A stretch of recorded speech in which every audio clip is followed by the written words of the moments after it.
Betapa indahnya kemudian Allah Subhanahu wa taala menyebutkan, bila kamu mau menghitung nikmat Allah itu tidak akan mampu, tetapi kemudian ujung ayatnya memberikan gambaran sesungguhnya Allah itu Maha Pengampun dan Maha Penyayang. Jadi walaupun manusia banyak yang kufur, banyak yang kemudian tidak mau berterima kasih kepada nikmat-nikmat yang sudah diberikan itu, tapi Allah ternyata masih Maha Pengampun, masih sayang kepada hambanya. Jadi yang pertama itu Ibrahim ayat 34 itu gambaran tentang manusia yang dengan nikmat yang banyak masih saja yang mereka zalim, ya, tidak mau bersyukur pada nikmat Allah. Tetapi di An-Nahl ayat 18 Allah pun memberikan gambaran di ujung ayat, walaupun demikian Allah itu masih Maha Pengampun dan sayang kepada hambanya.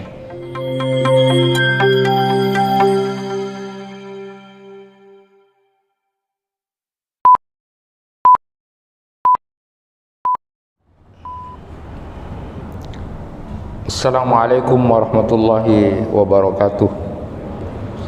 Alhamdulillahi rabbil alamin, wa bihi nasta'inu ala umuri dunya waddin. Asyhadu an la ilaha illallah wahdahu la syarikalah, wa asyhadu anna Muhammadan abduhu wa rasuluh. Allahumma salli wa sallim ala nabiyyina Muhammad wa ala alihi wa sahbihi ajma'in. Rabbi shrah li sadri wa yassir li amri wahlul 'uqdatam min lisani yafqahu qawli. Amma ba'du. Bapak-bapak, ibu-ibu, jamaah kuliah subuh yang dirahmati Allah, pada kesempatan ini kita akan memberikan pengantar saja tentang kitab yang akan saya sampaikan. Kitabnya Syekh Ibrahim Ar-Ruhaili, Tajridul Ittiba fi Bayani Asbabi Tafadulil Amal.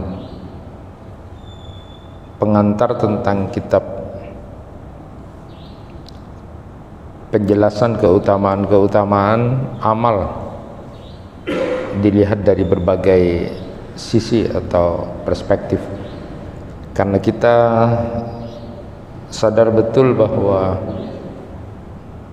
masa fase hidup di dunia sebentar. Jadi kalau fase di alam rahim itu cuma 9 bulan 10 hari kurang lebih. Lalu di alam dunia sudah sering kita dengar sebagaimana sabda Nabi sallallahu alaihi wasallam, a'maru ummati ma baina sittina ila sab'ina wa aqalluhum ma yajuz dzalik, sekitar 60 sampai 70 tahun. Lebih dari 70 tahun ada tapi sedikit, jadi sangat sedikit sekali. Itu gambaran Nabi sallallahu alaihi wasallam. Kalau WHO, berulang saya sampaikan, Badan Kesehatan Dunia itu menyampaikan rata-rata hidup manusia modern kalau laki-laki itu sekitar 69 tahun, kalau perempuan 74 tahun. Dan kalaupun kemudian manusia modern itu sehat, tidak sakit-sakitan, maka dia mati dalam kondisi tua paling lama 120 tahun. Itu manusia modern, tapi itu jarang sekali dan sangat-sangat jauh sekali untuk ke situ. Lalu di alam barzah itu jauh lebih lama lagi. Kakek nenek kita, buyut kita sudah berapa ratus tahun, karena belum kiamat sudah di alam barzah hampir ratusan tahun. Jadi kalau dimulai dari Nabi Muhammad saja sudah sekitar 1500 tahun. Jauh lebih lama daripada di dunia dan alam rahim. Proses kiamat juga 50.000 tahun nanti ketika di alam akhirat yang tidak terbatas. Karena keterbatasan waktu yang cuma sebentar itu, lalu maka kemudian kita juga harus belajar ilmu bagaimana kemudian amal-amal itu kita pakai yang utama ketika berada dalam satu pilihan-pilihan waktu. Nah, itulah perlunya kita belajar tentang ilmu. Nah, Syekh Ibrahim Ar-Ruhaili ini kemudian memberikan penjelasan tentang satu amal itu menjadi lebih utama atau menjadi utama karena sebab-sebab tertentu, sehingga kita perlu belajar untuk itu. Jamaah yang dirahmati Allah, kita dalam pengantar ini bersyukur kepada Allah Subhanahu wa taala. Sejauh ini kita sudah diberikan nikmat oleh Allah Subhanahu wa taala, kasih sayang Allah yang luar biasa kepada hambanya. Begitupun kita memiliki Nabi Muhammad yang begitu juga kasih sayangnya luar biasa kepada kita umatnya. Jadi Allah Subhanahu wa taala sayang kepada kita sebagai hambanya, dan Rasulullah sallallahu alaihi wasallam yang begitu sayang kepada kita umatnya. Saya ingin memulai misalnya tentang begitu sayangnya Allah kepada kita sebagai hambanya. Ada gambaran ketika seorang kakek yang sudah berumur 80 tahun, pada saat umurnya sudah 80 tahun ada gangguan pendengaran. Singkat cerita, dia sakit telinganya, lalu ketika periksa ke rumah sakit dengan diagnosa yang ada, maka kemudian kakek ini disuruh untuk rawat inap. Setelah kemudian rawat inap beberapa hari di situ, ketika mau keluar dari rumah sakit diberilah kwitansinya tentang pembayaran berapa uang yang harus dikeluarkan. Ya, lalu kemudian kakek itu yang umurnya 80 tahun meneteskan air mata. Bukan karena bayarannya mahal, karena memang anaknya yang bayar. Anaknya kaya lalu kemudian dibayar. Kakek ini cuma melihat kwitansi yang ada di situ, kok begitu mahal gitu. Dalam beberapa hari saja sudah bayarannya berapa juta. Dia lalu meneteskan air mata. Bukan karena sekali lagi bayarannya itu mahal, tapi ternyata dia mengatakan, abki li'annallaha manahani sam'a samanina aman walam yukallifuni bi ujratin qad faqam a'tanallahu wa kam asaina. Katanya kakek ini, saya menangis bukan karena pembayaran uang berapa hari di rumah sakit ini ternyata jutaan, tetapi saya baru sadar Allah Subhanahu wa taala sudah memberikan pendengaran selama 80 tahun, tapi Allah Subhanahu wa taala tidak pernah menyuruhku untuk membayarnya sedikit pun. Betapa besarnya anugerah Allah pada kita dan berapa besarnya pengkhianatan atau maksiat kadang-kadang kita lakukan. Itu kata seorang kakek yang sudah berumur 80 tahun ini. Nah, dalam konteks ini memang ada ujung ayat di dua ayat Allah Subhanahu wa taala yang sama-sama membahas tentang nikmat Allah yang begitu sangat banyak, tetapi di ujungnya itu berbeda. Di dalam Quran surat Ibrahim ayat 34, Allah Subhanahu wa taala berfirman, wa in ta'uddu nikmatallahi la tuhsuha. Ujungnya itu yang berbeda. Innal insana ladzalumun kafar. Jika kamu mau menghitung nikmat Allah, niscaya kamu tidak akan mampu. Di ujung ayat itu kemudian disebutkan, sesungguhnya manusia itu sangat zalim, sangat ingkar, tidak mau bersyukur terhadap nikmat Allah. Kemudian di Quran surat An-Nahl ayat 18 sama juga ayatnya itu, tetapi ujungnya yang berbeda. Wa in ta'uddu nikmatallahi la tuhsuha innallaha laghafurur rahim. Bila kamu mau menghitung nikmat Allah, maka kamu tidak akan mampu. Sesungguhnya Allah Maha Pengampun dan Maha Penyayang. Jadi ada ulama yang melihat dua ayat yang sama ini, ya, pertamanya dengan wa in ta'uddu nikmatallahi la sama-sama kamu tidak bisa menghitung, tetapi ujung ayatnya yang berbeda. Di Quran surat Ibrahim ayat 34 menggambarkan tentang sikap manusia terhadap nikmat-nikmat Allah itu. Manusia itu cenderung lupa, cenderung tidak bersyukur gitu. Lalu di Quran surat An-Nahl ayat 18 Betapa indahnya kemudian Allah Subhanahu wa taala menyebutkan, bila kamu mau menghitung nikmat Allah itu tidak akan mampu, tetapi kemudian ujung ayatnya memberikan gambaran sesungguhnya Allah itu Maha Pengampun dan Maha Penyayang. Jadi walaupun manusia banyak yang kufur, banyak yang kemudian tidak mau berterima kasih kepada nikmat-nikmat yang sudah diberikan itu, tapi Allah ternyata masih Maha Pengampun, masih sayang kepada hambanya. Jadi yang pertama itu Ibrahim ayat 34 itu gambaran tentang manusia yang dengan nikmat yang banyak masih saja yang mereka zalim, ya, tidak mau bersyukur pada nikmat Allah. Tetapi di An-Nahl ayat 18 Allah pun memberikan gambaran di ujung ayat, walaupun demikian Allah itu masih Maha Pengampun dan sayang kepada hambanya. Inilah luar biasanya nikmat yang diberikan kepada kita, sehingga tidak boleh kita lupa betapa Allah sayang kepada kita, betapa Allah Subhanahu wa taala begitu sayang kepada hambanya itu. Maka ada ulama yang sampai menyebutkan khairuhu ilaina nazil wa syarruna ilaihi sa'id.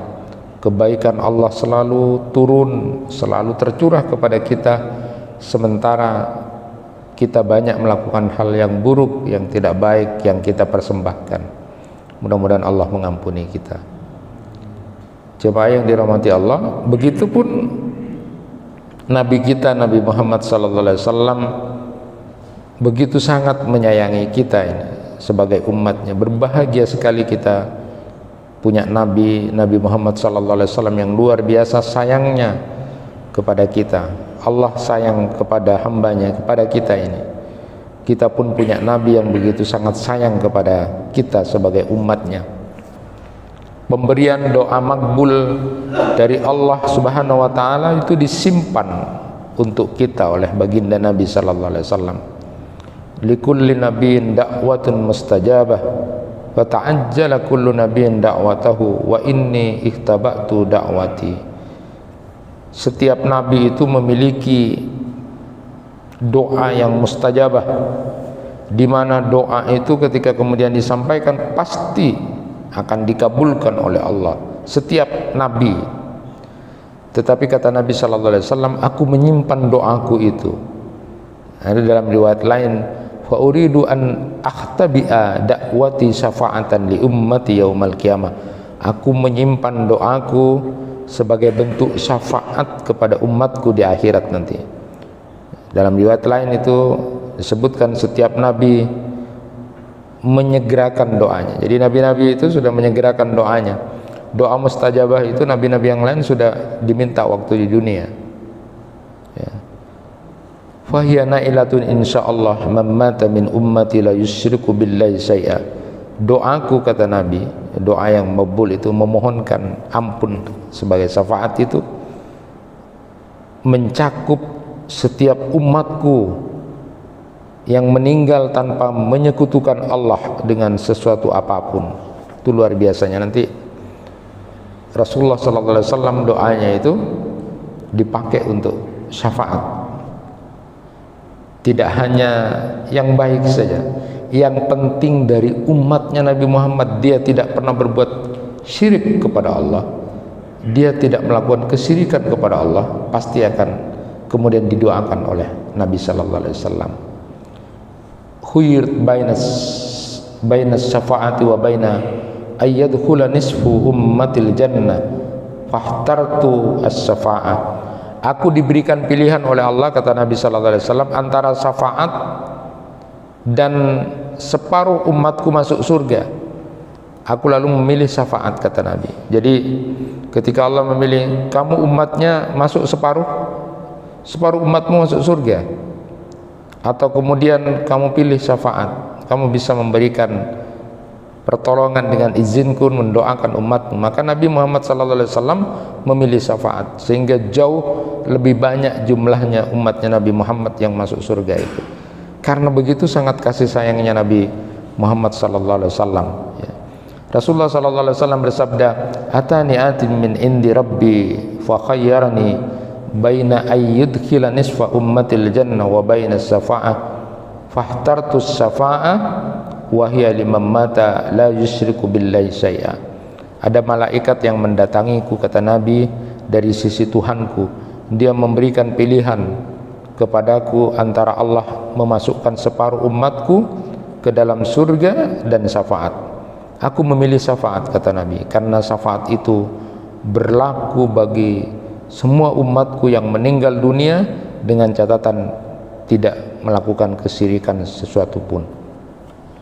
Jadi inilah yang dipilih oleh Nabi sallallahu alaihi wasallam, ampunan Allah, mendoakan umatnya karena begitu sangat sayangnya Nabi Muhammad kepada kita, sehingga kemudian wajar kalau kita juga banyak selalu bersalawat kepada Nabi sallallahu alaihi wasallam.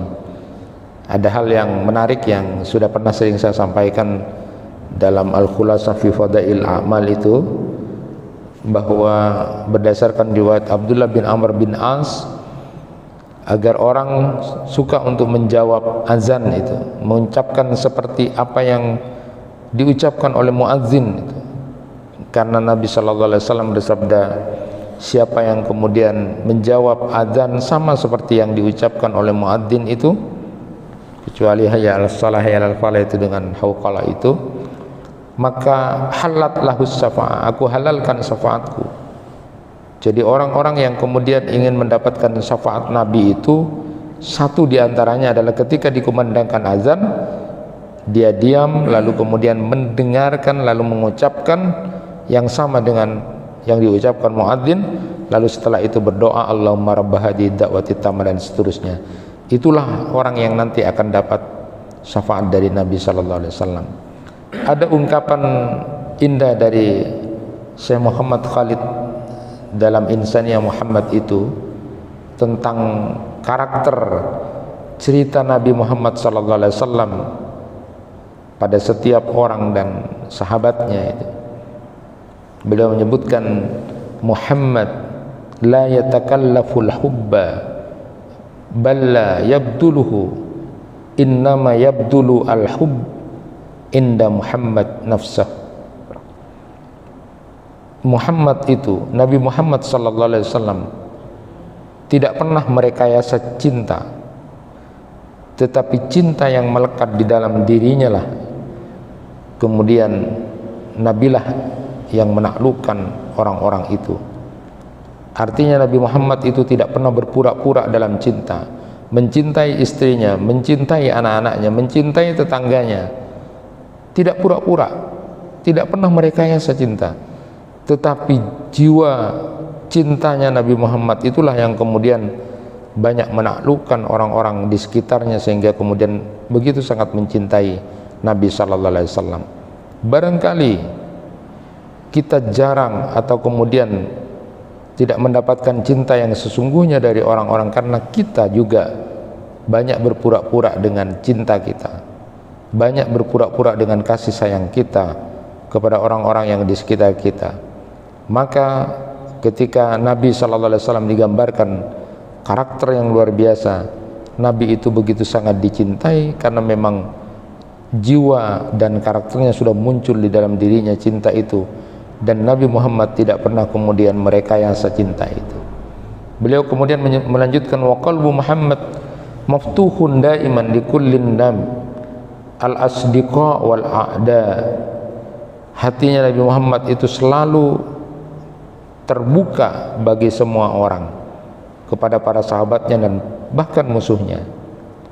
Maka salah satu orang yang kemudian dalam riwayat itu kita kenal, yang mau membunuh Nabi sallallahu alaihi wasallam karena kebencian yang sudah mendarah daging kepada Nabi Muhammad itu, tetapi kemudian orang yang mau membunuh Nabi ini berubah menjadi cinta yang mendalam kepada Nabi saat kemudian bertemu dengan Nabi. Saat tenang dia kemudian berkata, laqad sa'aitu ilaika wa ma ala wajhil ard abghadu ilayya minka wa inni ladahibul an anka wa ma ala wajhil ardi ahabbu ilayya minka. Sungguh aku berusaha menemuimu Muhammad saat itu. Tidak ada orang di muka bumi ini yang paling aku benci kecuali kamu. Tapi kini aku justru berbalik. Tak ada orang yang paling aku cintai selain kamu. Ini orang yang pernah mau membunuh Nabi sallallahu alaihi wasallam. Jamaah yang dirahmati Allah, berkaitan dengan itu bahwa Allah sayang kepada kita walaupun kita banyak tidak bersyukur, artinya ada hal-hal yang kemudian kita persembahkan tidak baik kepada Allah, tetapi Allah terus mengalirkan nikmat kepada kita. Begitupun kita punya Nabi sallallahu alaihi wasallam, Rasulullah yang begitu sangat sayang kepada kita sampai-sampai kemudian mengorbankan doanya dan untuk kita. Maka ke depan dengan pemahaman kasih sayang Allah kepada kita sebagai hambanya, kasih sayang Nabi kita Nabi Muhammad sallallahu alaihi wasallam kepada kita umatnya, bagaimana kemudian kita menggunakan waktu yang diberikan di dunia ini yang terbatas itu untuk belajar tentang ilmu, tentang skala prioritas amal yang kita lakukan, sebagaimana kita mafhumi bersama wa ma khalaqtul jinna wal insa illa liya'budun. Kita ini dicipta oleh Allah untuk beribadah kepada Allah Subhanahu wa taala. Allah Subhanahu wa taala mengutus Rasulullah sallallahu alaihi wasallam untuk menjelaskan kepada kita sebagai umatnya, menjelaskan kepada kita sebagai hamba Allah bahwa syariat Islam yang sudah diajarkan oleh baginda Nabi sallallahu alaihi wasallam sudah sempurna. Al-yauma akmaltu lakum dinakum wa atmamtu alaikum ni'mati wa raditu lakumul Islam madina. Sudah sempurna. Tinggal bagaimana kemudian kita menjalankan peran kita sebagai hamba Allah dalam kehidupan ini. Maka perlu untuk kemudian mendalami dan belajar tentang amal-amal yang utama itu, dan itu butuh kepada ilmu. Bagaimana wasiat Nabi sallallahu alaihi wasallam kepada Abdullah bin Amr bin As, inna li jasadika 'alaika haqqan wa inna li 'ainika 'alaika haqqan wa inna li zawjika 'alaika haqqan wa inna li zawjika 'alaika haqqan wa inna li zawrika 'alaika haqqan. Kata Nabi sallallahu alaihi wasallam nasihat kepada Abdullah bin Amr bin As, dan itu untuk kita. Sesungguhnya badanmu punya hak, sesungguhnya matamu memiliki hak, sesungguhnya tamumu memiliki hak, sesungguhnya istrimu juga memiliki hak. Jadi kita memang perlu belajar. Ketika Salman berkata kepada Abu Darda, ketika melihat Abu Darda ini khusyuk, tidak ngereken istrinya tidak direken karena dia ibadah terus ibadah gitu, sampai kemudian melihat istrinya Abu Darda itu pakaiannya tidak pernah berhias. Ketika ditanya, kenapa kamu tidak berhias, kamu kan masih punya suami. Ya itu saudaramu Abu Darda itu tidak ngereken aku, katanya. Lalu kemudian Salman ini berkata kepada Abu Darda, sesungguhnya Rabbmu memiliki hak atas dirimu, sesungguhnya dirimu juga memiliki hak, tetapi keluargamu, istrimu juga punya hak. Maka berikanlah masing-masing haknya itu, sehingga kemudian kamu menjadi hamba Allah yang benar. Kemudian Nabi sallallahu alaihi wasallam bersabda tentang apa yang dikatakan Salman kepada Abu Darda, sadaqta, kamu benar ya Salman. Itulah artinya kita memang terus harus belajar bagaimana berlaku, memerani hidup kita sebagai hamba Allah dan memerani hidup kita sebagai umatnya Nabi Muhammad. Termasuk di dalamnya adalah belajar terus menerus tentang memperbaiki sikap dan perilaku kita yang mungkin dalam keseharian masih ada yang tidak benar atau masih tidak sesuai dengan apa yang diajarkan oleh Allah dan Rasulnya. Ilmu untuk memahami ibadah yang kita lakukan itu menjadi sangat penting. Kenapa? Karena para sahabat pun begitu sangat besar perhatiannya kepada masalah amal ini, sehingga di dalam banyak hadis itu kemudian disebutkan sahabat bertanya kepada Rasulullah, ayu afdalul amal, ada juga dengan ayul islami afdal. Sehingga kemudian banyak sekali pertanyaan-pertanyaan para sahabat kepada Nabi sallallahu alaihi wasallam, amal apa ya Rasulullah yang paling utama? Bagaimana Islam yang paling utama itu? Karena kita memang memiliki keterbatasan waktu di dunia ini, sehingga pada saat dibenturkan kepada pilihan-pilihan, maka kita harus melakukan yang lebih utama dari yang utama, atau kemudian kita jangan sampai menyia-nyiakan waktu kita dengan melakukan hal-hal yang kemudian tidak utama. Begitupun banyak sekali kemudian kita mengetahui bahwa para mufassir, para ahli hadis pun juga melakukan hal yang sama. Mereka kemudian melihat misalnya bagaimana kita melakukan hal-hal yang terbaik dalam waktu yang sangat terbatas itu. Para ulama pun kemudian ada yang menulis seperti misalnya Syekh Yusuf Qardawi tentang fikhu maratibul a'mal atau fikhul auliyat itu. Jadi ada skala prioritas bagaimana kita melakukan amal itu. Terakhir dalam pengantar kitab ini kemudian saya berikan contoh, misalnya saya berikan contoh tentang belajar tentang masalah itu. Ada orang yang puasa Senin Kamis, suatu saat dia berkunjung kepada saudaranya yang jarang dia kunjungi, tapi dia kemudian berkunjung di situ karena dia sudah terbiasa puasa Senin Kamis, lalu kemudian datang dan ternyata disuguhi makanan yang enak sekali saat itu. Maka kira-kira apakah dia mau berbuka puasanya, artinya makan dengan suguhan yang sudah diberikan itu, atau tetap melanjutkan puasa? Nah, ini adalah contoh bahwa diperbolehkan, bahkan dianjurkan jika sedang bertamu, jika disuguhi makanan yang akan membuat kecewa tuan rumah kalau kemudian kita tidak memakannya, maka kita justru dianjurkan untuk berbuka puasa itu, dengan maksud untuk menyenangkan orang yang telah menghormati kita dengan menghidangkan makanan itu. Jadi memberikan kebahagiaan kepada mereka adalah sebuah amal yang begitu sangat utama, yang berpahala besar.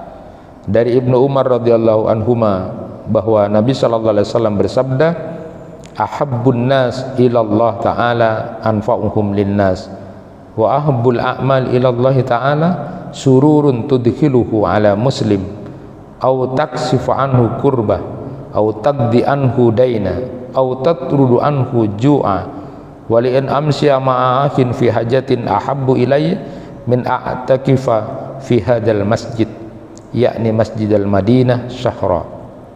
Manusia yang paling dicintai Allah adalah yang paling memberikan manfaat kepada manusia yang lain. Adapun amalan yang paling dicintai Allah adalah amalan yang membuat orang Islam yang lain atau saudaranya yang lain bahagia. Jadi mengangkat kesusahan dari orang lain, membayarkan hutangnya, atau menghilangkan rasa laparnya.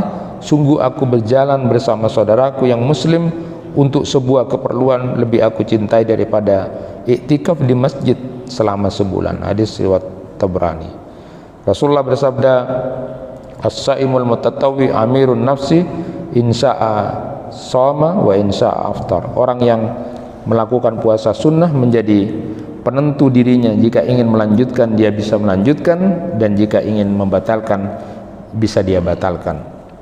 Artinya dalam posisi ini kita lihat seberapa kemudian kita kemudian memberikan penghormatan saat kemudian ke rumah orang yang memang jarang kita temui, atau mungkin dia begitu sangat bergembira ketika kita makan di rumahnya sedangkan kita puasa sunnah, maka justru diperbolehkan, bahkan dianjurkan kalau itu bisa menyenangkan.